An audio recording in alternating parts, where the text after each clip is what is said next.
History says a man was executed on a cross. But what if the real reason Jesus Christ was crucified was not only religious? What if it was actually political fear from the most powerful empire on earth?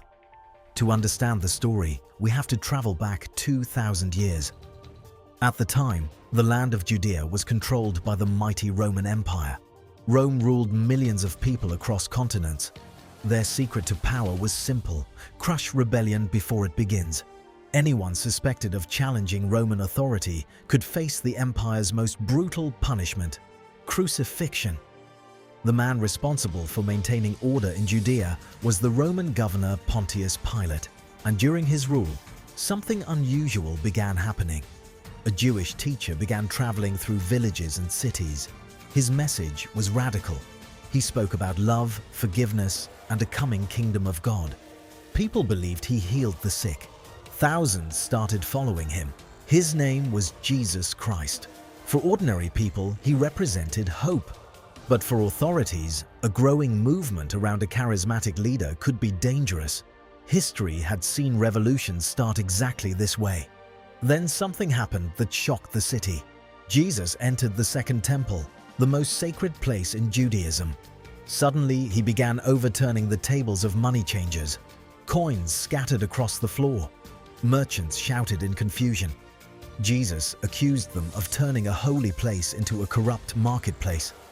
This was no longer just preaching. This looked like public protest. And it happened during Passover, when Jerusalem was packed with thousands of pilgrims. The city was already tense. Authorities feared riots. Soon after, Jesus was secretly arrested at night. One of his own disciples, Judas Iscariot, revealed his location to the authorities. Religious leaders accused him of blasphemy. But under Roman law, religious arguments were not enough for execution. So a political charge was presented. They claimed Jesus called himself King of the Jews. To Rome, this accusation was serious. There was only one king in the empire, Caesar. Anyone claiming kingship could be seen as a potential rebel. Jesus was brought before Pontius Pilate.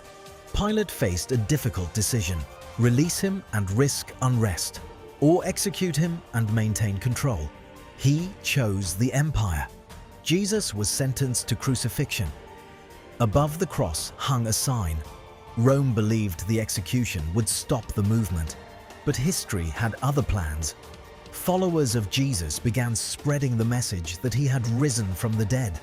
The story traveled from village to village, then city to city, then across continents. Within centuries, the religion centered on Jesus spread across the very empire that executed him. The cross was meant to silence one man. Instead, it became one of the most recognized symbols in human history. And the question of why Jesus was crucified continues to shape faith, debate, and history even today.